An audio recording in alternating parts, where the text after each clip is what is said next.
మానవజాతి చరిత్రలో, భారతదేశపు యొక్క చరిత్రలో చాలా అద్భుతమైనటువంటి కాలంలో మనం జీవిస్తున్నాము. ఇది మీరు చాలా జాగ్రత్తగా అవగాహన చేసుకోండి. ఇవాళ నేను చెప్పబోయేది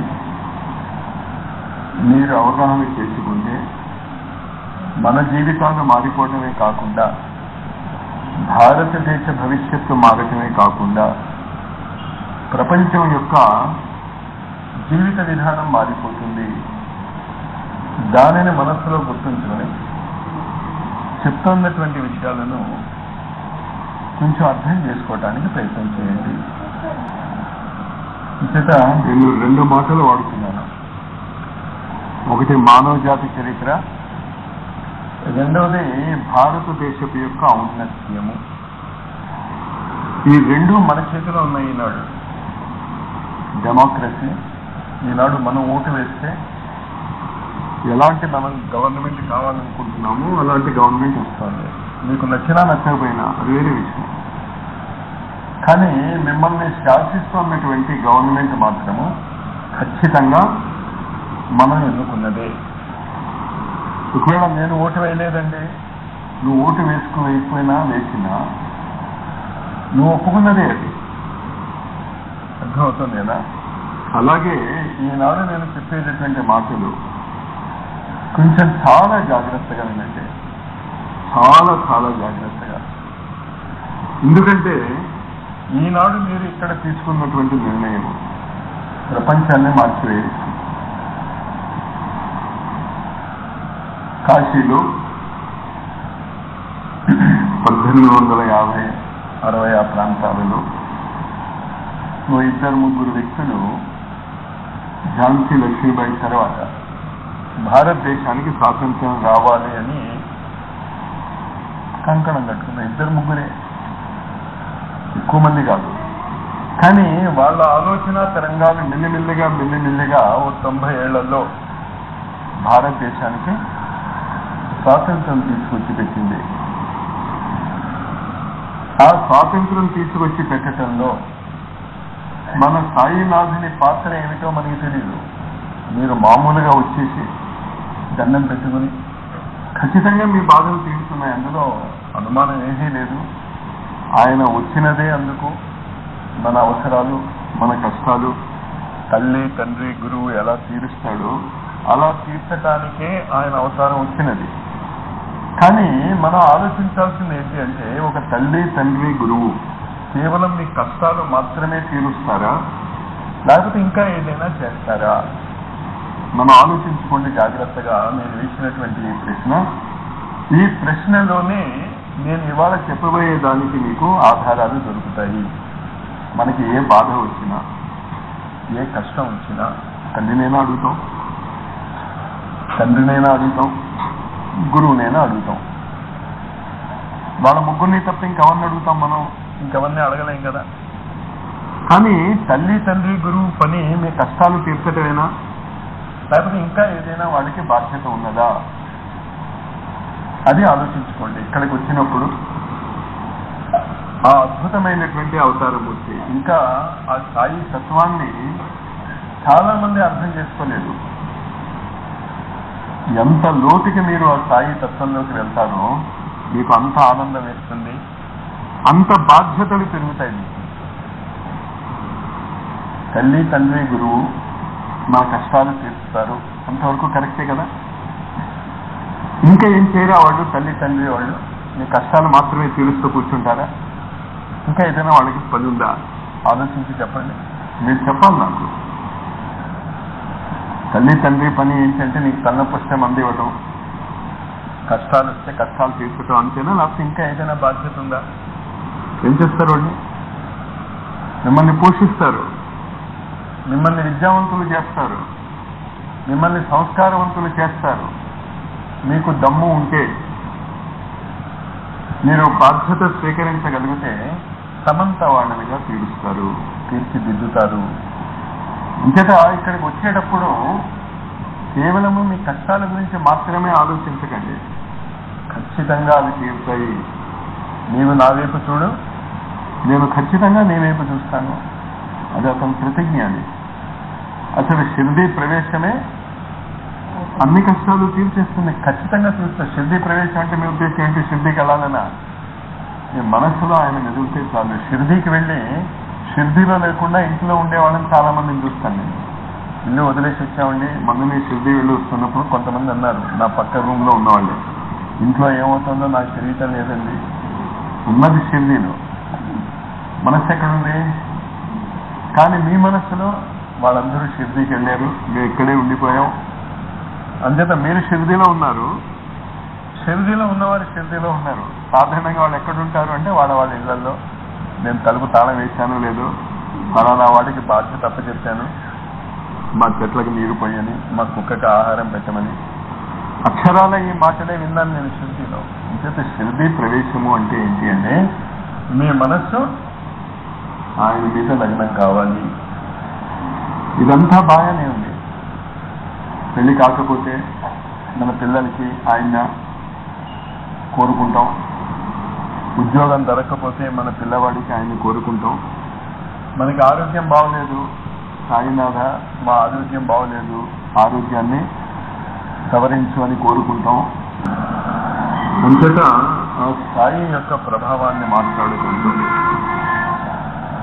మిమ్మల్ని నేను ఆలోచించమంటుంది ఏంటి అంటే, మన కష్టాలు తీరాక, మన జీవితం ఒక మార్గంలో పడ్డాక, ఆ తర్వాత అసలు పాత్ర ఉంటుంది గురువుది. ఎప్పుడు కూడా గురువు యొక్క పాత్ర ఏంటి అంటే మీ కష్టాలు తీర్చటం మాత్రమే కాదు, మీ కష్టాలు తీర్చాక మిమ్మల్ని ఏం చేయాలన్నా విద్యావంతులుగా చేయాలి. సమాజంలో ఒక అద్భుతమైనటువంటి వ్యక్తులుగా మిమ్మల్ని తీర్చిదిద్దేటటువంటి బాధ్యత కూడా గురువుదే. కానీ మనము ఆ గురువు దగ్గర నుంచి ఆ విద్య ఆశించటం లేదు, మనం దాన్ని నేర్చుకోవటం లేదు. అంతటా సాయి యొక్క నామ ప్రభావంలో ఆయన యొక్క ఆర్తత్రాణ పరాయణత, ఆయనను బాధలు తీర్చేటటువంటి వ్యక్తిత్వాన్ని మాత్రమే మనం చూసుకుంటున్నాం తప్ప, బాధ తీరిపోయి మీరు శాంతంగా ఉన్నాక జీవితం ఒక సాఫీగా నడిచిపోతూ ఉంటే అక్కడతో మీరు ఆగకూడదు. ఆ తర్వాత ఆ సాయిని మీరు అడగాలి, నన్ను తీర్చిదిద్దు, నీ వాడిగా నన్ను తీర్చిదిద్దు. అందుకే సాయి చాలాసార్లు అంటూ ఉండేవాడు, నేను ఏమి ఇవ్వదలుచుకున్నానో అది నేర్చుకోవటానికి మాత్రము ఎవరూ రావటం లేదు. నేర్చుకోవటానికి ఆ పదం అర్థం చేసుకోండి. ఆయన చెప్పినటువంటిది ఏంటి అంటే, మీరు రండి నా దగ్గరికి, మీకు కావలసినటువంటి కష్టాలు తీర్చడానికి ఉన్నాను నేను. శ్యామ ఒకసారి ఎవరినో బాబా దగ్గరికి వచ్చి మీ కోరికలు అడగండి అంటే మందలించాడు బాబా. వాళ్ళు వచ్చిందే అందుకు, నేను వచ్చిందే భూమి మీద అందుకు, మీ కష్టాలు తీర్చడానికే, మీ బాధలు తీర్చడానికే. కానీ మీ కష్టాలు తీర్చడానికి, బాధలు తీర్చడానికి మాత్రమే కాదు, దాని తర్వాత కూడా ఇంకా చాలా ఉంది. మనం ఏం చూస్తున్నాం, ఆ సాయి యొక్క కష్టాలు తీర్చేటటువంటి స్వరూపమే చూస్తున్నాం తప్ప గురు స్వరూపాన్ని చూడటం లేదు. అది ఇవాళ మీరు అర్థం చేసుకోండి. అంచేత అక్కడ సాయినాథం గురించి మనం చేస్తే ఏం చెప్పాం, సద్గురు. సద్గురు అనేటటువంటి పేరు వాడతాం మనం. మరి సద్గురువు దగ్గర ఏం నేర్చుకోవాలి మనం? అది మర్చిపోయాం మనం. భారతీయులైనటువంటి మనమే గురువు దగ్గర ఏమి అడగాలి, గురువు నుంచి మనం ఏం పొందాలి అనేటటువంటి విషయం మర్చిపోయాం. అది గుర్తు చేయటానికి నేను వచ్చాను. ఇంచేత అది సాయి సంకల్పమేమో. ఆ సాయి జీవితంలో జరిగేటటువంటి సంఘటనలు మీరు చూసుకుంటూ ఉంటే మీకు చాలా చిత్రమైనటువంటి మార్గదర్శక సూత్రాలు మీకు కనిపిస్తూ ఉంటాయి. మన జీవితాన్ని ఎలా మలుచుకోవాలో. మొట్టమొదట సూత్రం ఆయన ఏం చెప్పాడు, ఎవరు ఏమి అడిగినా ఆయన అనేటటువంటి మాట ఏంటో గుర్తుందా మీకు? ఏమంటాడు? సాయి నాకు ఇది కావాలి, లేకపోతే సాయి నాకు ఇది కావాలి అని అడిగితే ఆయన సాధారణంగా అనేటటువంటి మాట ఏంటి? అల్లా మాలిక్, లేకపోతే అల్లా అచ్చాగిరి. అంటే ఎవడు మంచి చేస్తున్నాడు? సాయియా భగవంతుడు? మీరు చాలా జాగ్రత్తగా అర్థం చేసుకోండి. గురువు, భగవంతుడు, ఇవి రెండు ఉన్నాయి అక్కడ. ఈ రెండు పదాలకి మీకు అర్థం తెలిస్తేనే సాయి తత్వం అర్థం తెలుస్తుంది. భగవంతుడు ఒక శక్తి, గురువు ఆ శక్తిని ఉపయోగించుకునేటటువంటి వ్యక్తి. ఈ తేడా మీరు అర్థం చేసుకుంటే, ఇవాళ నేను చెప్పింది మీకు అర్థమైపోతే రేపటి నుంచి ఖచ్చితంగా మీ జీవితాలు మారిపోతాయి. ఇంకేత కొంచెం అర్థం చేసుకోవటానికి ప్రయత్నం చేయండి. రెండు పదాలు అక్కడ చెప్తున్నాను నేను. భగవత్ శక్తి ఒకటి ఉంది, రెండవది గురువు ఉన్నాడు. అంటే అది ఎలా ఉంటుంది అంటే, ఎలక్ట్రిసిటీ ఒకటి ఉంది, ఎలక్ట్రిసిటీని ఉపయోగించుకునేటటువంటి ఇంజనీర్ ఒకడు ఉన్నాడు. ఇంతకీ రెండిట్లో ఎవరు గొప్ప? ఎలక్ట్రికల్ ఇంజనీర్ లేకపోతే ఇప్పుడు జనరేటర్ ఆన్ చేసేవాడు లేడనుకోండి, ఏమై ఉండేది మన పరిస్థితి? అంచేత ఖచ్చితంగా ఆయన గురువే. శక్తి ఉంది అక్కడ, కానీ ఆ శక్తిని ఎలా ఉపయోగించుకోవాలో చెప్పేవాడు లేకపోతే మీరు ఆ శక్తిని ఉపయోగించుకోలేరు. అలాగా అల్లా అచ్చా కరేగా, అల్లా మాలిక్ అనేటటువంటి మాటల్లో ఆయన చెప్పదలుచుకున్నది ఏంటి అంటే, ఆ శక్తిని నేను ఉపయోగించుకుంటున్నాను సరే, కానీ అసలు శక్తి అది. ఆ శక్తి ఏ రూపంలో ఉంది? చాలా తమాషాగా ఆయన అనేక విధాలుగా నిరూపణ చేశాడు. అది మనం మర్చిపోతాం, కథల్లాగా చదువుకుంటాం తప్ప గురువుగా ఆయన చెప్పినటువంటి ఈ విద్యను మనం మర్చిపోతున్నాం.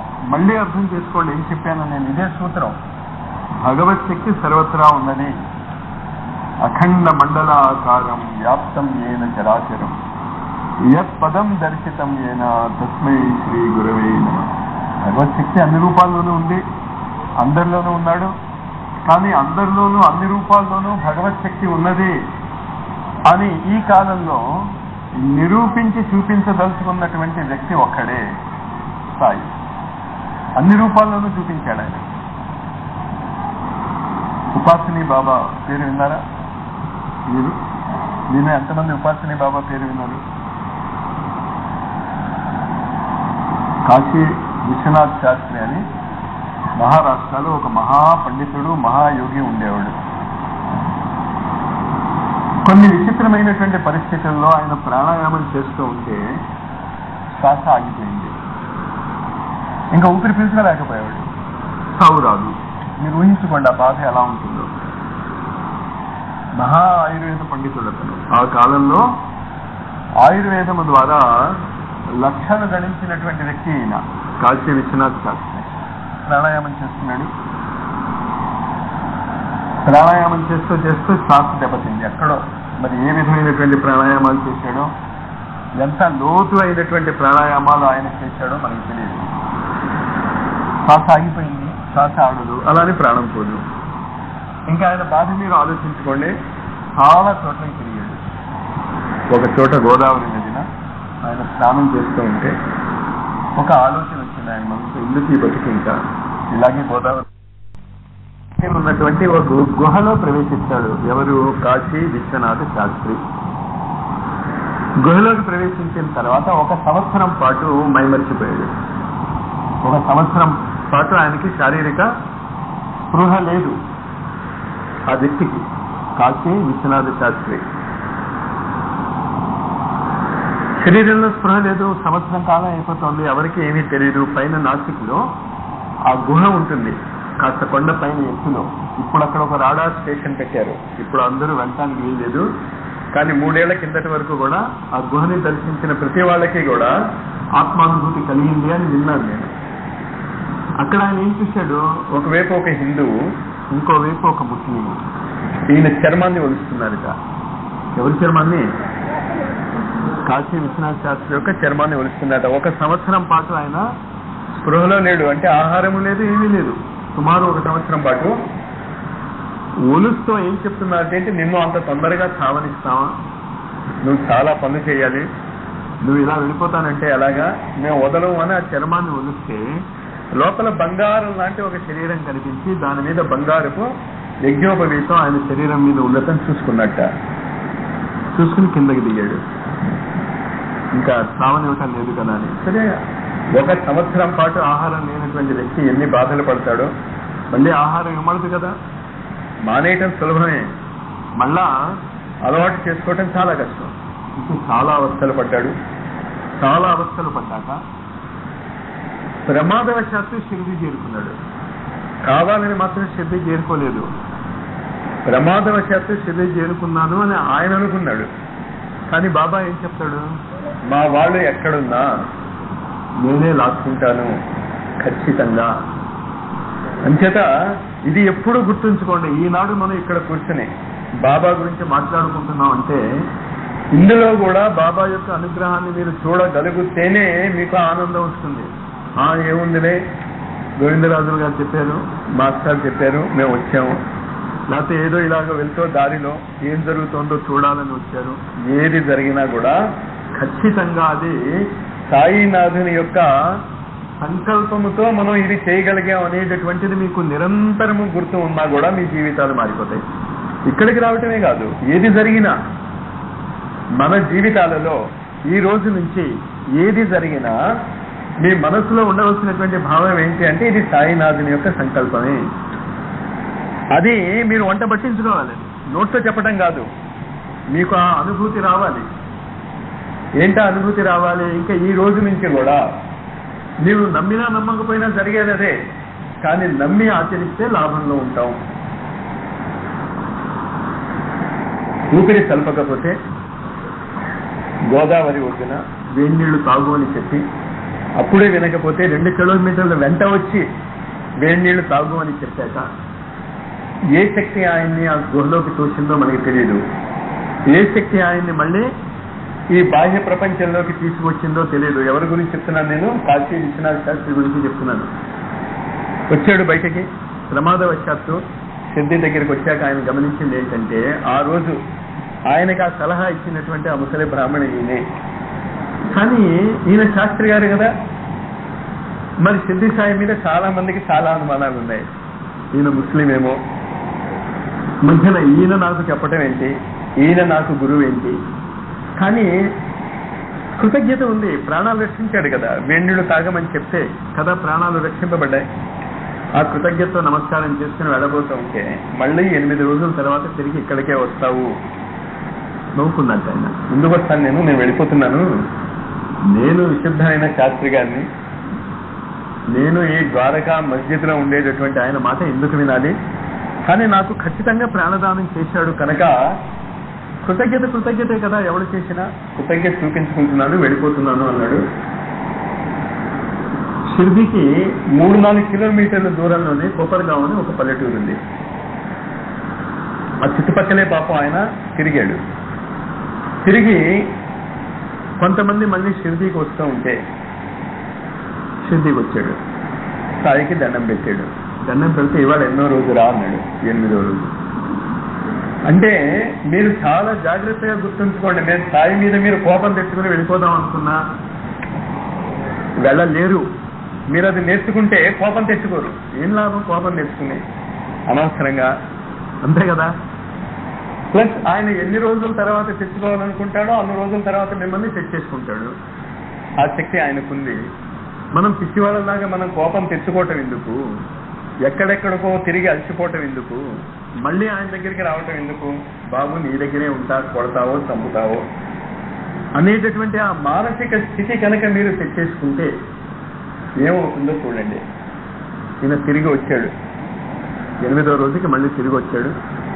తిరిగి వచ్చాక చెప్పాడు అప్పుడు సాయి, ఇక్కడ ఖండోబా దేవాలయం ఉంది, ఆ ఖండోబా దేవాలయంలో నువ్వు ఉండిపో, 4 ఏళ్ళు నువ్వు ఉండిపో, నిన్ను నా అంతటి వాడిని చేస్తాను.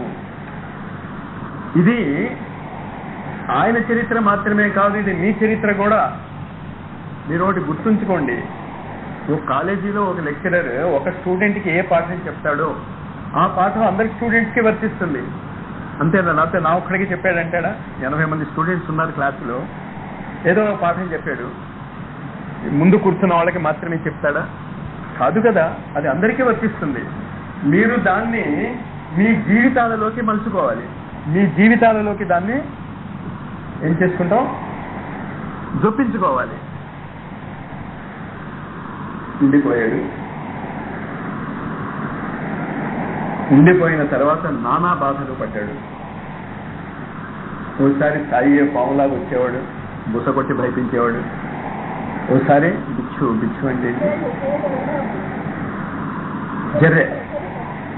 జర్రె రూపంలో వచ్చేవాడు, కాట్లు వేసేవాడు. కానీ సాయి చెప్పింది ఏంటి అంటే, ఖండోబా ఆలయాన్ని మాత్రం దాటి వెళ్ళకు. నువ్వు 4 ఏళ్ళు కనుక ఉంటే నిన్ను నా అంతటి వాడిని చేసి పంపిస్తాను. గురువు చేయగలిగేది అది. గురువు ఒక్కడే పని చేయగలడు. ఇప్పుడు గురువులు అంతే కదా. ఎంఎస్సీ చెప్పేటటువంటి గురువు కెమిస్ట్రీ చెప్తే వాడు బయటకు వచ్చినప్పుడు ఎంఎస్సీ కెమిస్ట్రీ అవుతాడు కదా. గురువుల పని అది, ప్రతి వాడిని తనంతటి వాడిని చేయటం. అది గుర్తుంచుకోండి. సాయి దగ్గరికి వచ్చినప్పుడు రేపు నేను నీ అంత వాడిని అవుతాను అని చెప్తూ ఉండండి, ఆయన చాలా ఆనందిస్తాడు. ఎందుకంటే ప్రతి గురువుకి నచ్చేది అది. నిరంతరం మనం అడుక్కుంటూ ఉండక్కర్లేదు సాయిని. మన గురుతత్వం ఎలాంటిది అంటే అదొక పరంపర.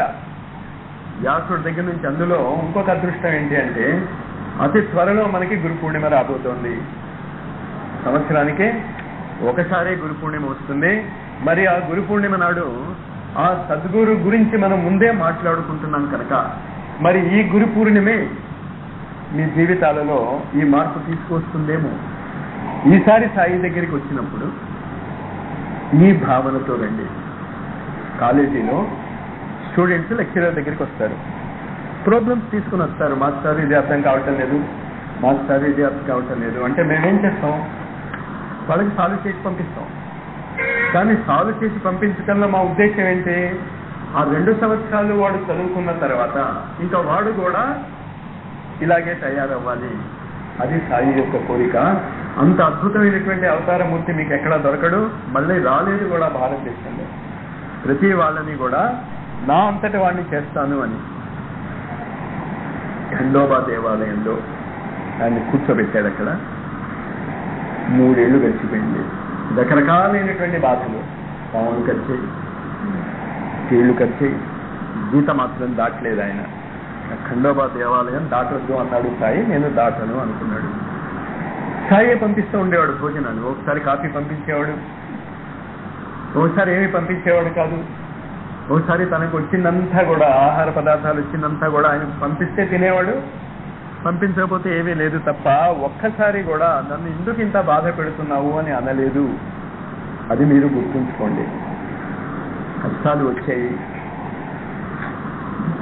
పాము కాటేసినప్పుడు, తేలు కుట్టినప్పుడు ఆయన బాధపడి ఉంటాడా, ఆనందంగా ఉండి ఉంటాడా? ఖచ్చితంగా బాధపడి ఉంటాడు. కానీ బాధపడితే సాయి అంటేనే, సాయి అంటేలో నీ ఉద్దేశం ఏంటి? నేను బాధపడాలి అని నీ కోరిక అవుతే బాధ పెట్టుకో, నాకు బాధ కలగకూడదు అని నీ కోరిక అవుతే తీర్చే. అప్పుడు మీ జీవితాలు మారిపోతాయి. ఇప్పుడు మన దృష్టి ఎలా ఉందంటే నా బాధ తీర్చాలి అని. బాబా దగ్గరికి మనం వచ్చినప్పుడు ఇలా రాం మనం, నాకు ఇది మంచిదవుతే ఉండని, కానీ నేను భరించలేకుండా ఉన్నాను అని అడగటంలే మనం ఏమని అడుగుతున్నాం, అసలు ఈ బాధ తీర్చేయండి. ఈసారి మీరు అడుగుతున్నప్పుడు కొంచెం ఇలా మార్చి చూసుకోండి మీ కోరికల్ని. కష్టంగా ఉంది, చాలా బాధగా ఉంది, నేను భరించలేకుండా ఉన్నాను సాయి, కానీ ఇది నీ కోరికే అవుతే, నాకు దీనివల్ల ఏదైనా మంచి జరుగుతుంది అనిపిస్తే నీ ఇష్టం, కానీ నేను మాత్రమే దాన్ని భరించలేకుండా ఉన్నాను. చాలా విచిత్రమైన మార్పులు తీసుకొస్తాడు ఆయన. కరెక్ట్ చేసేస్తే కరెక్ట్ చేసేస్తాడు, కరెక్ట్ చేయలేకపోతే మీకు మత్తు మంది ఇచ్చేస్తాడు. మత్తు మంది ఇస్తే ఏం లాభం, బాధ తెలియదు. అంచేత ఈ ఆలోచన విధానాన్ని ఈ గురు పూర్ణిమకి ముందు మీరు అలవాటు చేసుకోండి. ఏం అలవాటు చేసుకోమని చెప్పానో అర్థమైంది కదా. ఖచ్చితంగా నా బాధను తీర్చు అని అడిగే హక్కు మీకు ఉన్నది. ప్రపంచంలో ఎవరి దగ్గర లేనటువంటి హక్కు మీకు సాయి దగ్గర ఉంది. ఖచ్చితంగా మీరు ఆ హక్కుని ఉపయోగించుకోండి. ఓటు వేయమని ఎలా అడుగుతావో మీ హక్కు, మీ జన్మ హక్కు, ఖచ్చితంగా బాబా దగ్గరికి వచ్చిన వాళ్ళందరికీ కూడా బాబాని నా కష్టాలు తీర్చమని అడిగే హక్కు ఉంది. ఆ హక్కు ఆయన ఇచ్చాడు, నేను కాదు చెప్పేది. కానీ ఆ హక్కుని కొంచెం ఇలా ఉపయోగించుకోండి. మీరు కొంచెం మీ ఆలోచన మార్చుకోండి, చాలా ఆనందిస్తాడు ఆయన. ఏంటి మనం అడుగుతున్నాం, చాలా కష్టంగా ఉంది, భరించలేకుండా ఉన్నాను, చాలా చాలా బాధగా ఉంది సాయి, కానీ దీనివల్ల నాకు తర్వాత చాలా మేలు కలుగుతుందని నీ ఉద్దేశం అయితే నీకు జోహారులు, నేనేం అన్ను, కానీ బాధగా మాత్రం ఉంది నాకు, అది మాత్రం నేనేం అంటలే నాకు సుఖంగా ఉందని అని చూడండి ఏమవుతుందో. రెండు జరుగుతాయి. మామూలుగా 90% జరిగిపోతాయి, ఆ పని అడ్డంకులు తొలగిపోతాయి. ఒక 10% అది కరెక్ట్ అవ్వకపోతే మీరు ఖచ్చితంగా 5-6 ఏళ్ల తర్వాత చూసుకోండి, ఆ కష్టపడటం వల్ల మీకు చాలా లాభాలు వస్తాయి. అంచేత ఇప్పుడు కొంచెం కష్టపడటం వల్ల చాలా లాభాలు రావటం మంచిది కదా. ఈ ఉపాసని బాబా ఆ స్థితికి ఎదిగాడు. 3 ఏళ్ల వరకు ఏమీ మాట్లాడలేదు. తర్వాత ఒకసారి బాబా ఆయన్ని పిలిపించుకున్నాడు తన దర్బార్కి, ద్వారకామాయికి రమ్మన్నాడు. వచ్చాడు. మీరు తర్వాత వాళ్ళ ఫోటోలు చూస్తే ఆ ఉపాసిని, అప్పుడు ఆయన పేరు పెడతాడు ఆయనకి ఉపాసిని బాబా అని. కాల్చే విశ్వనాథ్ శాస్త్రి పేరు మార్చి ఉపాసిని బాబా అని పిలుస్తాడు బాబా. ఈ 3 ఏళ్ళు ఆ నరక యాతన మన దృష్టిలో కదా, కానీ ఉపాసిని బాబా దృష్టిలో అది నరకయాతన కాదు. అతన్ని మలిచి తీర్చిదిద్దాడు సిద్ధి సాయి. తీర్చిదిద్దిన తర్వాత నువ్వు వంట చేసుకుంటున్నప్పుడు నేను భోజనానికి వస్తాను, పెడతావా అన్నాడు. 3 ఏళ్ల తర్వాత ఆ ప్రశ్న అడిగాడు.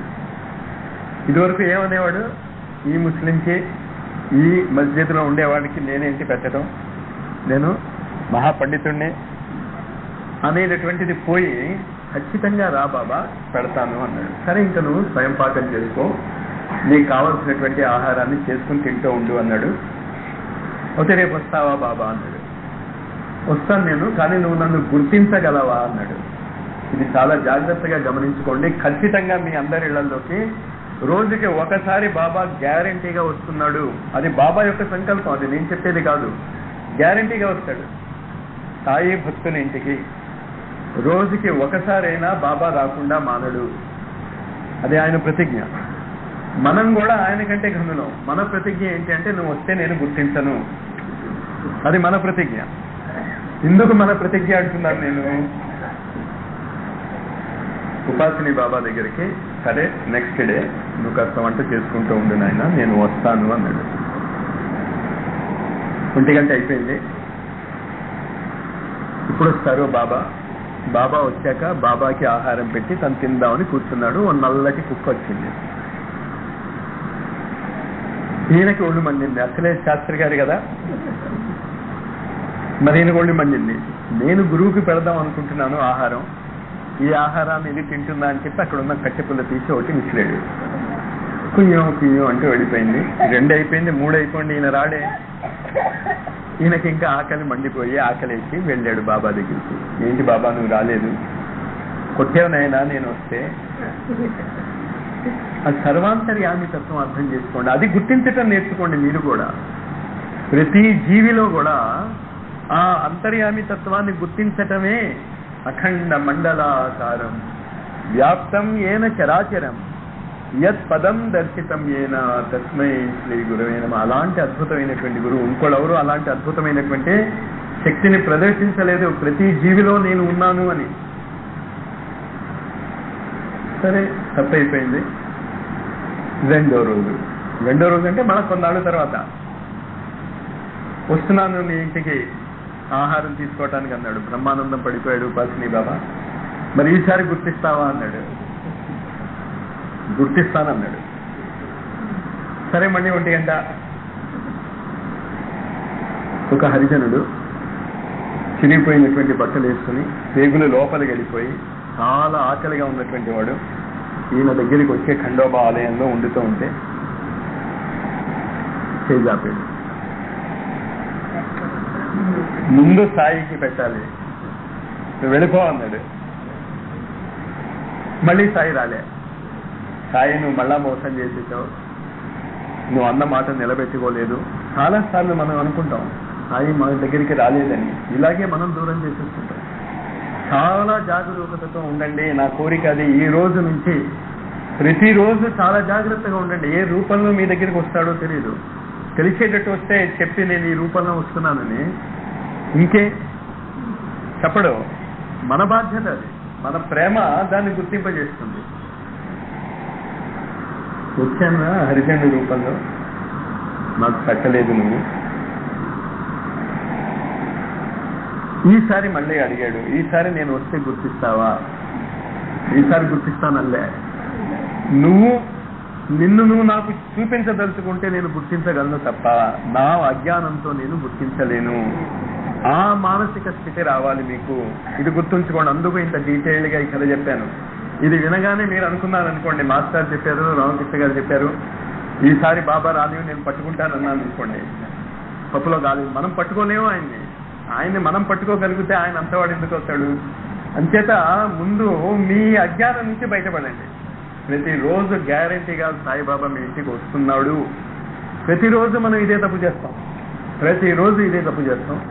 తప్పు చేస్తున్నామని బాధపడకండి. దాన్ని సవరించే బాధ్యత కూడా ఆయనదేగా. అందుకే మనం ఇలా కలుసుకున్నామేమో. అంచేత ఏ నిర్ణయంతో వెళ్తారు? నేను అజ్ఞానిని, నాకు తెలియదు నిన్ను గుర్తించడం.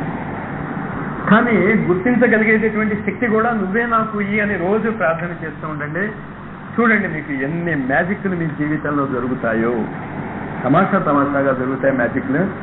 ఒక్కొక్కళ్ళ జీవితంలో, సాయి భక్తుల జీవితంలో జరిగిన సంఘటనలు రేపు మీ జీవితాల్లో జరగబోయేటటువంటి సంఘటనలు పుస్తకాలు రాయవచ్చు. కానీ ఏం ఆర్తి కావాలని చెప్పానో అర్థమైంది కదా. నేను నిన్ను గుర్తించలేను, అంత గుర్తించగలిగేటటువంటి సామర్థ్యం కూడా నాకు లేదు. నువ్వు ఏ రూపంలో నా దగ్గరికి వచ్చావో ఆ క్షణంలో నేను నిన్ను గుర్తించగలిగేటటువంటి శక్తిని నాకు ప్రసాదించు స్వామి అని ఖచ్చితంగా దండం పెట్టుకుని వెళ్తూ ఉండండి. నేను ఎలా మొదట ఏం చెప్పాను? నేను చెప్పిన సూత్రాలు మర్చిపోకండి. సాయి తత్వాన్ని మీరు లాక్కోవాలి అంటే, ఆ సాయి యొక్క అనుగ్రహాన్ని మీరు పూర్తిగా పొందాలి అంటే మొదట చెప్పిన నియమాన్ని అర్థం చేసుకోండి. కష్టాలు వస్తాయి, ఖచ్చితంగా కష్టంలో బాధపడుతున్నాను అని అడగండి, ఆవేదన పడండి. మీకు ఆయన్ని తిట్టాలనిపిస్తే తిట్టండి. గురువుని, తల్లిని, తండ్రిని ఖచ్చితంగా తిట్టవచ్చు. ఎప్పుడు కోపం వచ్చినప్పుడు తిట్టొచ్చు అని తిట్టడం కాదు, మీకు బాధ ఎక్కువైపోయి భరించరానటువంటి ఆవేదన ఎక్కువైపోయినప్పుడు తిట్టండి. ఇంకా ఆయన తప్ప ఇంకెవరిని తిడతాం కూడా మనకి సహాయపడేవాడు కాదు, లేడు. కానీ ఏ మానసిక స్థితిలో ఉండమని చెప్తున్నాను నేను?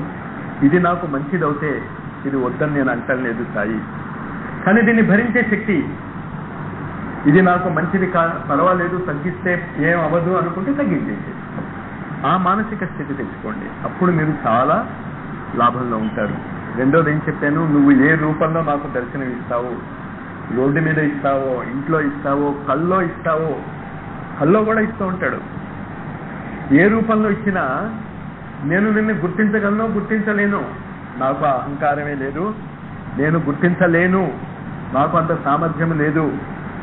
నిన్ను గుర్తించగలిగేటటువంటి ఆ శక్తి కూడా నాకు ఈ స్వామి అని ప్రార్థిస్తూ ఉండండి. రెండు చెప్పాను నేను, మీరు మర్చిపోకండి. ఇది ఇంకా మీ గురు పూర్ణిమ లోపల దీన్ని సాధించేసుకోండి మీరు. ఇంకా మన జీవితాలే మారిపోతాయి.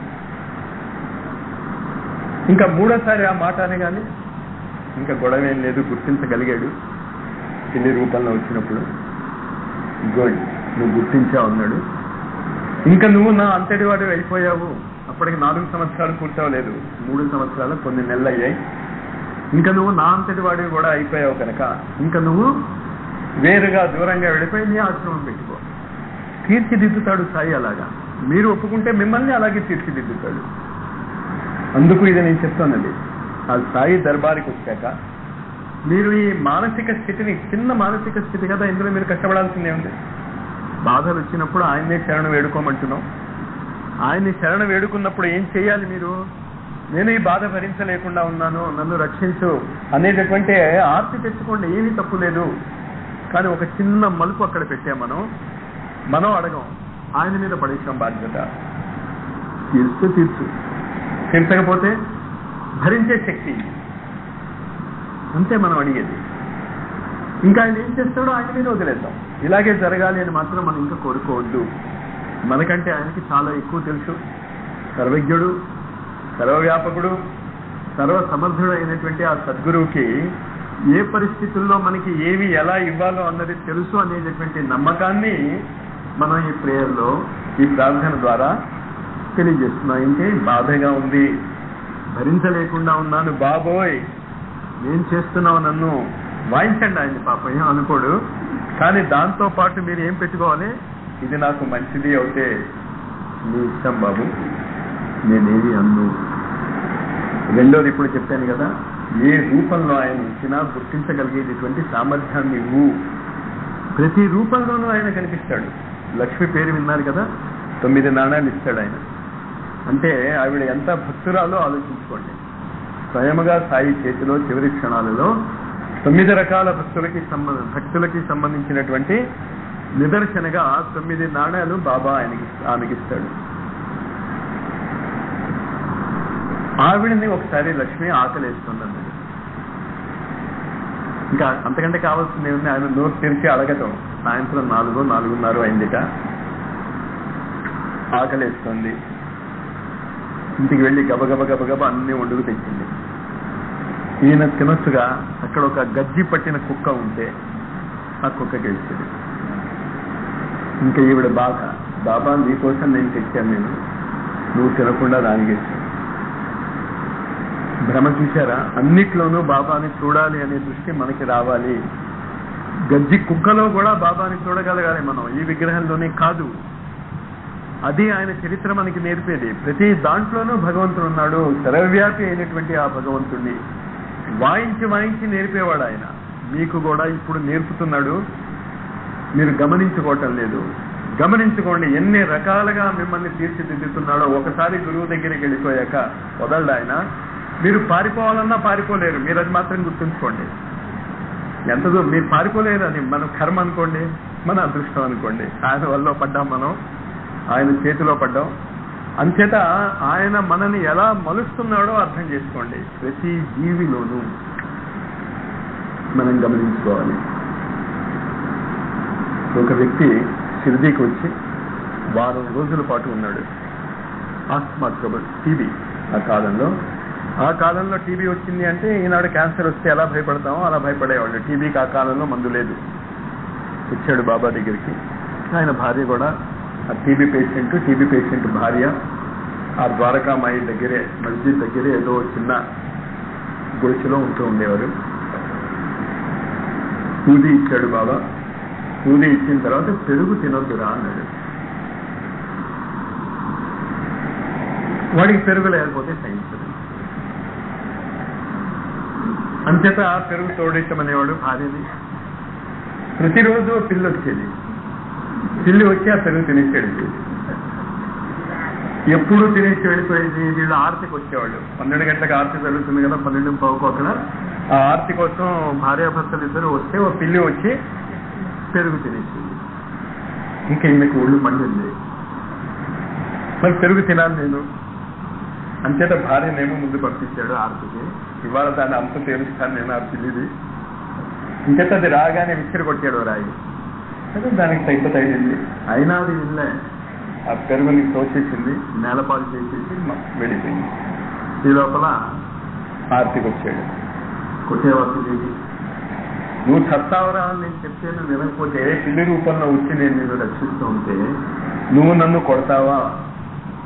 అలా ఎన్ని పిచ్చి పనులు మనం చేస్తున్నాము మన జీవితంలో, అదే అర్థం చేసుకోవటానికి ఈ చరిత్ర చదవాలి మనం. ఆ అవగాహన వస్తే ఖచ్చితంగా మనం సాయి భక్తులే, ఖచ్చితంగా సాయి మనకి మార్గదర్శనం చేస్తాడు. అంచేత ప్రతి సంఘటనలో ఆయన వరదహస్తం చూడండి మీరు.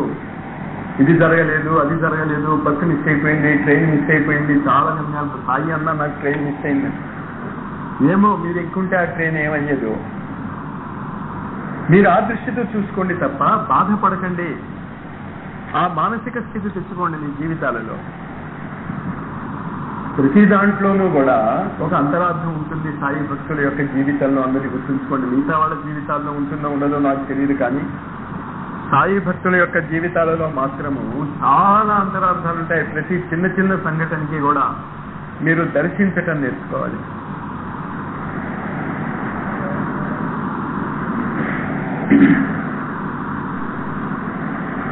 ఒకసారి సాయి ద్వారకామాయి మస్జిద్ దగ్గర కూర్చుని ఉన్నారు. మేకలు వెళ్తున్నాయి. నేనేం చెప్పబోతున్నానో తెలుసా మీకు? ఏ సంఘటన గురించి చెప్పగలరా మీరు? మీరు సాయి పారాయణ ఇక్కడ ఖచ్చితంగా చేయాలి అనే నియమం పెట్టుకోండి. సాయి చరిత్ర పారాయణ చేస్తే తప్ప ఇవి మీకు బయటికి రావు. చదవండి. కానీ ఇది ఎందుకు చెప్తున్నాను, అసలు మీరు అఖండంగా పారాయణ చేయగలిగితే గురు పూర్ణిమ వరకు ఇంకా చాలా మంచిది. ఎక్కువ రోజులు లేదు కదా, ఇంతమంది ఉన్నారు. పొద్దున్న నుంచి సాయంత్రం వరకు, రాత్రి పగలు, ప్రతి గంట గంటకి ఒక్కొక్కళ్ళు వచ్చి సాయి చరిత్ర చదివారనుకోండి, అసలు ఈ ఆలయమే సాయి నామంతో మారిపోతుంది. అప్పుడు మీకు తెలుస్తుంది అసలు నేను ఏం చెప్తున్నాను ఈ కథలన్నీ కూడా. అది ఎందుకు చదవమన్నాడు అంటే సాయియే చెప్పాడు, ఆయనే రాయించుకున్నాడు. నా గురించి మీకు తెలియాలి అంటే నా చరిత్ర చదివితే తప్ప మీకు తెలియదు. ఇంకేదో ఇప్పుడు ఏం సంఘటన చెప్పబోతున్నాను నేను. ద్వారకామాయి బయట ఒకరోజు సాయిబాబా కూర్చుని ఉన్నాడు. 2-3 శిష్యులు ఉన్నారు. మేకలు గొర్రెల మంద వెళ్తుంది. అందులో 2 గొర్రెలను చూశాడు. అవి కొనేయండి అన్నాడు. కొనేయమన్నాడు. ఒక్కొక్క దానికి 16 రూపాయలు ఇచ్చి కొనమన్నాడు. కొనేశాడు. కొనేసిన తర్వాత గుసగుసలు. ఎవరి మధ్య గుసగుసలు? శిష్యుల మధ్య గుసగుసలు. 32 రూపాయలు ఇచ్చి కొంటామా? 2 రూపాయలకు వచ్చేస్తుంది గొర్రె. 4 రూపాయలు ఇస్తే చాలు. సాయి మోసపోయాడు. భలే మోసం చేశారు వాళ్ళు. ఈ గుసగుసలు ఇవంతా వింటున్నాడు. ఆయనకి ఇంట్లో చెప్పినవే తెలిస్తే ఆయన పక్కన కూర్చొని చెప్పిన వినవా ఏంటి, అర్థం అవుదా ఏంటి? విన్నాడు. ఆయనకి ఒళ్ళు మండి ఒక ఇచ్చేయండిరా అన్నాడు. భలే ఆనందంగా వెళ్ళి వీళ్ళు 32 రూపాయలు తిరిగి తెచ్చేసుకున్నారు. అలాంటి తప్పు మీరు చేయకండి. సాయిని మనం ఏమంటున్నాం? సర్వజ్ఞుడు అంటున్నాం, సర్వసమర్థుడు అంటున్నాం. ఆ నమ్మకం ఉంది కదా, అది వాళ్ళు అనుభూతి చెందారు కదా.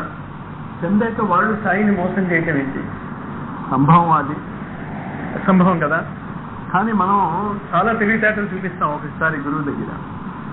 గురువు కూడా ఊరుకుంటాడు. సరేనే పొంది ఏదో అనుకుంటున్నారు. సాయి ఏం చేశాడు? నోరు మూయండి అయినా నాకు తెలుసు ఎందుకు నేను అలా చేశాను అల్లే. సరే రిటర్న్ చేసేయండి అన్నాడు. రిటర్న్ చేసేసిన తర్వాత అక్కడ ఉన్నటువంటి భక్తుల్లో ఒకడికి తెలియవచ్చింది, అసలు అడుగుదాం ఎందుకు కొనమన్నాడు అని. చాలా జాగ్రత్తగా ఇప్పుడు చెప్పబోయే 2-3 కథలు జాగ్రత్తగా వినండి. ఇది మీరు చాలా జాగ్రత్తగా ఉండవలసినటువంటి కథలు. మీ జీవితాలలో ప్రతి నిత్యము కూడా ఈ కథని గుర్తు చేసుకుంటూ ఉండండి. కథలు కాదు, ఇంకో కథ కూడా చెప్పబోతున్నాను జరిగింది. చాలా జాగ్రత్తగా గుర్తు చేసుకోండి ఈ కథల్ని. అడిగాడు ఒక శిష్యుడు, ఇంతకీ సాయి ఎందుకు కొనమన్నారు అని. వాళ్ళిద్దరూ నా గురుభాయిలు. కొన్ని వందల సంవత్సరాల కిందట మేము ఇంకా కొంతమంది ప్లస్ 2 గొర్రెలు కూడా ఒకే గురువు దగ్గర సాధన చేస్తూ ఉన్నాము. వాళ్ళు గొర్రెలుగా మారిపోయారు, నేను సాయిగా మారాను. చాలా జాగ్రత్తగా గుర్తుంచుకోండి. సాయి దగ్గరికి వచ్చినంత మాత్రాన మనం ఏం ఉద్ధరింపబడం. మనం గొర్రెలుగా మారకుండా చూసుకోవాలి. మనం చాలా జాగ్రత్తగా ఉండాలి మన జీవిత విధానంలో. ఇంతకీ గొర్రెలుగా మారిపోవటం అంటే ఏమిటో అర్థం చేసుకోండి. సమాజం చుట్టూరా మనం ఎలా గొర్రెలు ఏం చేస్తూ ఉంటాయి, ఒక గొర్రె వెనకాతల ఒక గొర్రె వెళ్ళిపోతుంది. నేను ఎప్పుడు చూడలేదు, కానీ తెలిసిన వాళ్ళు అంటూ ఉంటే విందాను నేను. ఒక గొర్రె ముందు పడిపోయింది అనుకోండి లోయలో, మిగతా గొర్రెలు ఆగొచ్చు కదా, ఆగవట, అన్నీ పడిపోతాయిట. అంటే గొర్రెలు ఏం చేస్తూ ఉంటాయి, సమాజం ఎటు వెళ్తే అదే కరెక్ట్ అనుకుని మనం పోతున్నాము గొర్రెల వలే. అందరూ ఇంజనీరింగ్ సీట్ వచ్చిందా లేదా మీ అబ్బాయికి, రాలేదనేసరికల్లా ముందు మీరు తలుపులు వేసుకుని లోపల కూర్చుంటారు, ఎవడు అడుగుతారో అని. మనకెందుకు భయం, సాయి ఉండగా. మన పిల్లవాడి భవిష్యత్తు సాయి చేతిలో ఉన్నది అని నమ్మకం లేదా మీకు? మన నమ్మకం ఉంటే మీరు ఎందుకు తలుపులు వేసేసుకుంటారు? నాకు తెలుసు చాలా మంది తల్లిదండ్రులు తలుపులు వేసుకున్న వాళ్ళు ఉన్నారు కనుకే. గొర్రెలం కనుక ఆ గొర్రెతనం వదులుకోండి. సమాజం మీద మనం ఆధారపడం. సమాజం ఏమంటుందో మనకి అనవసరం. మనకేంటి అవసరం? బాబా ఏమనుకుంటున్నాడు, బాబా ఏమనుకుంటున్నాడు. అనేక ఉదాహరణలు ఉన్నాయి కదా దానికి. కూర్చుని ఉన్నాడు సాయి ఇక్కడ, గబుక్కు నిప్పులో చేయి పెట్టాడు. ఏం జరిగిందిట? ఎందుకు సాయి అలా చేసామంటే, ఆ పక్కన పల్లెటూళ్ళలో నా భక్తురాలు కాదే, వాళ్ళ మామకి దగ్గు వస్తూ ఉంటే గబుక్కుని లేచింది కొలిమి దగ్గర నుంచి. ఒళ్ళో చిన్న పిల్లవాడు ఉన్నాడు, ఆ పిల్లవాడు నిప్పులో పడిపోతూ ఉంటే రక్షించాను అన్నాడు. తర్వాత 4-5 రోజుల తర్వాత వాళ్ళు వచ్చి ఆ జరిగిన దాన్ని కన్ఫర్మ్ చేశారు కదా. అంటే పిల్లవాడు ఒడిలో ఉన్నాడు అనేది తనకు గుర్తులేదు లేచినప్పుడు. గుర్తుంటే పక్కన పెట్టి లేచేది కదా. అయినా కాపాడినటువంటి సాయి మీరు అడగాలా ఏంటారు? మీరు అడగండి, అడగటంలో తప్పు లేదు. కానీ మీకు ఆ విశ్వాసం పెంపొందించుకోవాలి. మీరు ఆ నమ్మకాన్ని పెంపొందించుకుని వెళ్ళండి. ఇవాళ రాత్రి మీరు ఎటువంటి వ్యక్తి సంస్థానంలో ఉన్నారో, ఎంత అద్భుతమైనటువంటి జగత్తుని శాసించగలిగేటటువంటి వ్యక్తి దగ్గర ఉన్నారో ఉండి మీరు బాధపడుతున్నారు అంటే ఆ బాధను ఎవడు ఏం చేయలేడు. ఇంకా 2 గొర్రెల కథ అర్థమైందో, సమాజం ఏం చెప్తుంది, పక్క వాళ్ళు ఏమనుకుంటున్నారు ఇంకా మీరు పట్టించుకోవద్దు. ఎవడున్నాడు మనకి అండగా? ఉన్నాడు ఆయన. ఉంటే ఇంకేంటి, పక్క వాళ్ళ గురించి ఆయన చూసుకుంటాడు ఎప్పుడు చేయాలి. కానీ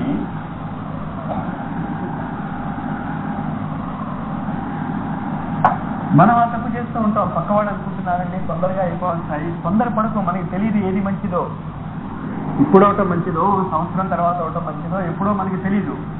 మనం తొందర పడిపోతాం. మనం ఆ ధైర్యం కనుక మనం ఉంచుకోగలిగితే, ఆ ధైర్యాన్ని ఇవాళ మీరు మనస్సులో నింపుకుని ఇంటికి వెళ్ళగలిగితే జీవితాలు మారిపోతాయి.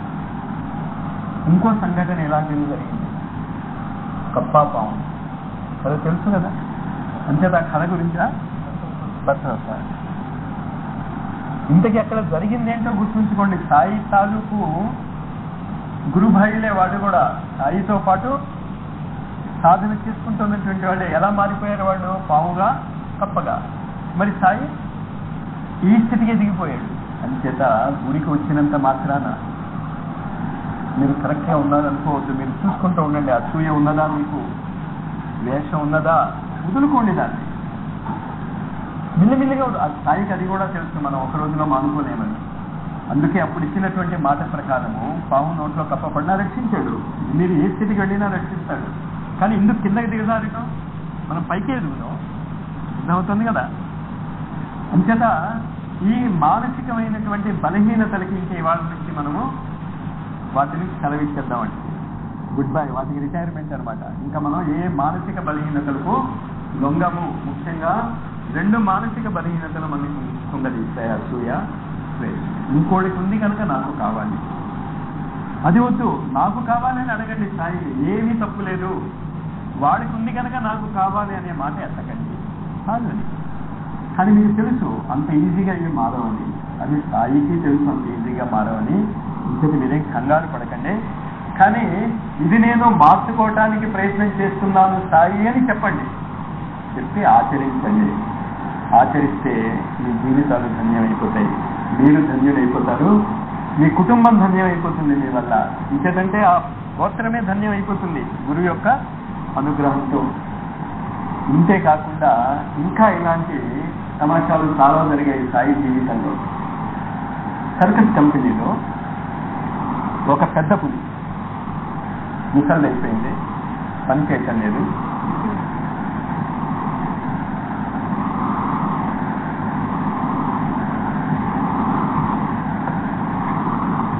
వాడు ఏం చేశాడు, వాడు ఆ పులిని కొనుక్కుని ఊరా దాన్ని చూపిస్తుంది. కానీ ముసలిది అయిపోయింది, జవసత్వాలు ఉడికిపోయా పెద్ద పులికి. సాయి గురించి విన్నాడు. ఏమో శ్రద్ధకి తీసుకువెళ్తే, సాయి దగ్గరికి తీసుకువెళ్తే దాని ఆరోగ్యం బాగుపడితే మళ్ళీ కొంత ధనం వస్తుంది కదా అని తీసుకొచ్చాడు. అంటే జంతువుల్ని కూడా సాయి ఎలా లాక్కుంటాడో చూసుకోండి. అలాంటిది మనుషుల మనం చాలా ఈజీగా ఆయన గాలానికి చిక్కుకోవచ్చు. ఎందుకంటే మనంతటా మనం కూడా పరిగెట్టచ్చు కదా. జంతువులకు అయితే జ్ఞానం లేదు. అర్థమైన ఉదాహరణ ఏం చెప్తున్నాను, మనకి జ్ఞానం ఉంది. మనం సాయి దగ్గరికి ఆయనే లాక్కోక్కర్లే, మనం కూడా పరిగెట్టుకు రావచ్చు ఆయన దగ్గరికి. ఆ పెద్ద పులి, సర్కస్లో పనిచేస్తున్నటువంటి పెద్ద పులి ప్రాణం విడిచేసేటటువంటి టైం వచ్చినప్పుడు వాడు తీసుకుని వచ్చాడు. మెట్లెక్కింది, సాయిని చూసింది, కళ్ళలో కళ్ళు పెట్టింది, సాయి పాదాల మీద కాలు పెట్టి ప్రాణం ఉంది. ఎంత అదృష్టం అవుతుంది. అలాంటి అదృష్టం మనం ప్రతిరోజు రాత్రి పొందవచ్చు. ప్రతిరోజు రాత్రి మనం నిద్రపోతున్నప్పుడు ఒక విధంగా శరీరాన్ని వదిలిస్తున్నాం కదా. అంచేత ఇదే అలవాటు చేసుకోండి. ప్రతిరోజు కూడా ఏవేవో ఆలోచనలతో రేపు ఏమవుతుందో, రేపు ఆ పని జరుగుతుందా జరగదా, రేపు కౌన్సిలింగ్లో ఏమవుతుందో, రేపు అక్కడ సీట్ వస్తుందో రాదో, అది వస్తుందో రాదో, ప్రమోషన్ వస్తుందో రాదో, వద్దు ఈ గొడవలేమి. హాయిగా సాయి పాదాల మీద తలపెట్టేయండి. మనసులో ఇక్కడ పాదాలు ఉన్నాయి కదా, ఆ పాదాలనే మనసులో తీసుకెళ్ళిపోండి. పాదాలని తీసుకెళ్ళిపోకండి ఇక్కడి నుంచి. ఆ పాదాలను మనసులో తీసుకెళ్ళిపోయి రాత్రి మీరు పడుకుంటున్నప్పుడు పెట్టేయండి శిరస్సు. ఇంకా ఆయన చూసుకుంటాడు, చూసుకోవాల్సింది లేదు. చెప్పాడు కదా నేను చూసుకుంటానని. నువ్వు వదులుతే కదా ఆయన ఏమైనా చూసుకునేది. నువ్వు వదలకుండా చూసుకోమంటే ఆయన మాత్రం ఏం చూసుకోగలడు? చాలా మందికి ఆయన చూసుకోలేకపోయాడు దీనివల్లే, వదలకపోవటం వల్ల. అలాంటి సంఘటనలు చాలా ఉన్నాయి. కానీ అలాంటి సంఘటనలు మనం నెమరేసుకోవాల్సిన అవసరం లేదు. మనకి ఉపయోగపడేటటువంటి సంఘటనలు మనం తెలుసుకుందాము. ఈ సాయి యొక్క చరిత్రలోనే ఇంకొక అద్భుతమైనటువంటి మలుపు ఉంది. ఆ మలుపు మీరు కొంచెం సాధనాత్మక ధోరణిలోకి వచ్చినప్పుడు ఉపయోగపడుతుంది. దాన్ని ఖండయోగము అంటాం. తెలుసు కదా, సాయి కూడా ఖండయోగంతో ప్రశ్నించాడు. ఖండయోగం అంటే ఏంటి? ఒక దర్జీవాడు ఉండేవాడు. రాత్రి 3:30కు ఎందుకో సాయి దగ్గరికి వద్దామని బయలుదేరాడు. వెళ్ళేసరికల్లా ఏం చేశాడు, అక్కడ చెయ్యి ఒక మూల పడుంది, కాలు ఒక మూల పడుంది, అన్ని అంగాలు వేరు వేరు మూల పడి ఉన్నాయి. భయపడ్డాడు. ఎవరో సాయిని హత్య చేసేశారు. ఇప్పుడు ఎవరు వెళ్ళి చెప్పాడు అనుకోండి, పెద్ద గొడవ, నువ్వే చంపేవంటారేమో, పెద్ద గొడవ కదా. అంచేత నోరు మూసుకుని వచ్చి పడుకున్నాడు. కానీ నిద్రే వస్తుంది, చెవులు అలా ఉన్నాయి. ఎప్పుడు గలాట అవుతుందో, ఎప్పుడు గోల వస్తుందో, ఇంకా సాయిబాబా మనకి లేడు అనే మాట వింటాము అని. ఇందా చేస్తే మామూలుగా ఆర్తి జరిగిపోతుంది, ఎవడు ఏం గోల చేయటం లేదు. వచ్చాడు బయటికి. వచ్చే ఉంది సాయి తన ఏ రాయి మీద కూర్చుని ఉన్నాడు ఆ రాయి మీదే కూర్చుని ఉన్నాడు. అన్ని కార్యక్రమాలు మామూలుగా జరిగిపోతున్నాయి. దగ్గరికి వచ్చాడు. రాత్రి భయపడ్డావా అన్నాడు. అంతే ఖండయోగం అంటే. మీరు ఇంకాస్త తీవ్రమైనటువంటి సాధనలోకి వెళ్ళి సాయి తత్వాన్ని కనుక మీరు అర్థం చేసుకోగలిగితే ఆ యోగము కూడా మీరు సాధన చేయవచ్చు. కానీ దాని గురించి ఇప్పుడు నేనేం చెప్పదలుచుకోలేదు. మీరు ఎప్పుడైనా దాని గురించే నన్ను పిలిస్తే చెప్తాను నేను. కానీ నేను ఖండయోగం చేయలేను. కానీ ఖండయోగం యొక్క మార్గంలో మనం వెళ్ళటానికి చేయవలసినటువంటి ప్రయత్నాలు మనం చేసుకోవచ్చు. దానికి ఆధారభూతమైనటువంటి పుస్తకం పేరు మాత్రం చెప్తాను నేను. దానినే పతంజలి యోగ సూత్రాలు అని చెప్పుకుంటాం మనం. ఇంకేత వీలు ఉంటే పతంజలి యోగ సూత్రాలు అనే పుస్తకం మీరందరూ కొనుక్కుని దగ్గర పెట్టుకోండి. దాన్ని చూసినా చాలు. భగవద్గీత ఇంట్లో ఉంటే చాలు అంటాం కదా, సాయి ఫోటో ఇంట్లో ఉంటే చాలు అంటాం కదా. అలాగా పతంజలి యోగ సూత్రాలు అనేటువంటి పుస్తకం కనుక మీ దగ్గర ఉంటే ఆ సాయి జీవిత చరిత్రలో జరిగినటువంటి అనేక యోగానుభూతులు మెల్లిమెల్లిగా మనం కూడా పొందవచ్చు. ఇంతట నిద్రపోతున్నప్పుడు ఎలా నిద్రపోవాలో చెప్పాను నేను. బాధలు వచ్చినప్పుడు ఆ బాధలకి ఎలాగ మీరు ప్రతిస్పందించాలో చెప్పాను నేను. గొర్రెలలాగా ఉండవద్దు, అసూయ ద్వేషాలకి తిలాంజలి ఇచ్చేయండి. మెల్లిమెల్లిగా మీ మార్గాన్ని అసూయ ద్వేషము లేకుండా చేసుకోమని చెప్పాను నేను. దీన్ని అంతటినీ గమనించుకుంటూ సాయి యొక్క ఇంకొక అద్భుతమైనటువంటి స్వరూపం ఉంది. దీన్ని చాలా జాగ్రత్తగా అర్థం చేసుకోండి. ఒకడు వచ్చాడు, నేను సాయికి గురువుని అన్నాడు. అంటే సాయి ఏమన్నాడు? అలాగే బాబు, నేను నా గురువే అన్నాడు. అంతే తప్ప వీడు నాకు గురువేంటి అనలేదు. మనము కాస్త 2 ముక్కలు వచ్చేసరికల్లా ఎదుటి వాళ్ళు అసలు మాట్లాడినేమో. ఇప్పుడు నేను మిమ్మల్ని మాట్లాడినటం లేదుగా, 1 గంట సేపటి నుంచి నేను మాట్లాడటమే తప్ప ఎదుటి వాడిని మనం మాట్లాడినేమో. అది చాలా తప్పు అసలు. సాయి యొక్క జీవితంలో ఈ భావం, ఎదుటి వాడిని మాట్లాడి ఏదో ఒకటి పనికొచ్చేది మనకి దొరుకుతుంది. వాడు చెప్పిందంతా మనకి పనికి రావాలని రూల్ లేదు, కానీ ఏదో ఒకటి గ్యారెంటీగా దొరుకుతుంది. ఆ మానసిక స్థితి ఉంచుకోండి. అంతతో ఆగాడా? లే అన్నాడు ఆ గురువు, లేచిపోయాడు. పద అన్నాడు, వెళ్ళిపోయాడు. ఇంకా సాయి భక్తుల బాధ చూడాలి. బాబా నువ్వు వెళ్ళిపోయావు, మాకెలాగా? నేనేం చేస్తాను, నా గురువు నన్ను వదలాలిగా అన్నాడు. అర్థమైందా? ఆ స్థాయిలోకి రండి మీరు.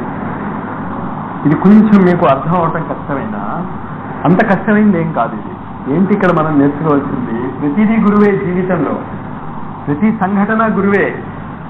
ప్రతిదీ కూడా మనకి ఏదో కొంత జ్ఞానాన్ని ఇస్తుంది. అది కొంచెం మనస్సు, ఇది కొంచెం కష్టమైనా మెల్లిమెల్లిగా తీసుకొస్తున్నా కదా నేను. మెల్లిమెల్లిగా మీరు వచ్చినప్పుడు ఇది కూడా అర్థం అవటం మొదలెడుతుంది మీకు. ప్రకృతిలో ఏది జరిగినా కూడా మన మంచికే. వాళ్ళు ఎవడో వచ్చి సాయికి గురువు అంటే సాయి కాదని లేదు, సరే రైట్ అన్నాడు. నానావళి లే అన్నాడు, లేచిపోయాడు. ఆయన స్థలంలో కూర్చున్నాడు. తెలుసు కదా ఈ కదా, సినిమాలో కూడా చూసి ఉంటాడు.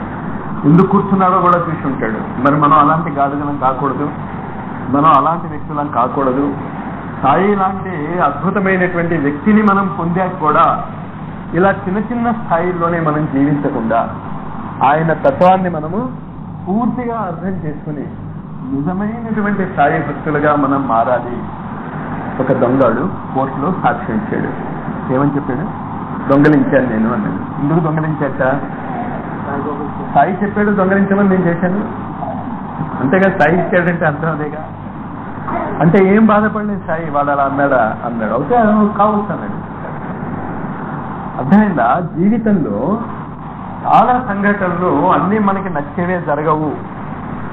సాయిబాబా యొక్క జీవితంలో కూడా అన్నీ ఆయనకి నచ్చేవే జరగలేదు. ఏం చేశాడు? సరే అన్నాడు. అల్లా మాడి అర్థమవుతుంది కదా ఆ మానసిక స్థితి, జీవించేటటువంటి స్థితి. ఇది అంతా ఇలా జరుగుతూ ఉంటే భారతదేశ స్వాతంత్ర్యం కోసం పోరాడేటటువంటి అనేక మంది స్వాతంత్ర యోధులు బాబా దగ్గరికి వచ్చారు. ఆ బాబా దగ్గరికి వచ్చినప్పుడు బాబా వాళ్ళకి కావాల్సినటువంటి మార్గదర్శనం ఎలా చేశాడో, ఏ విధంగా చేశాడో మనకి తెలియాల్సిన పని లేదు. కానీ ఖచ్చితంగా భారతదేశానికి స్వాతంత్రం రావటంలో సిద్ధి సాయిబాబా యొక్క పాత్ర చాలా చాలా ఉన్నది అని తర్వాత మనం తెలుసుకుందాం. ఇప్పటికే మనం చాలా తెలుసుకున్నాం, కానీ తెలుసుకున్నటువంటి విషయాలు మీరు జ్ఞప్తి ఉంచుకుని మర్చిపోకుండా దాన్ని కనుక ఆచరిస్తే మన జీవితాలు ధన్యమైపోవటమే కాకుండా భారతదేశం యొక్క భవిష్యత్తు కూడా మారిపోతుందని ఆశిస్తాం. ఆ సాయిబాబా యొక్క అనుగ్రహము, కటాక్షము మన అందరికీ లభించాలని ప్రార్థిస్తూ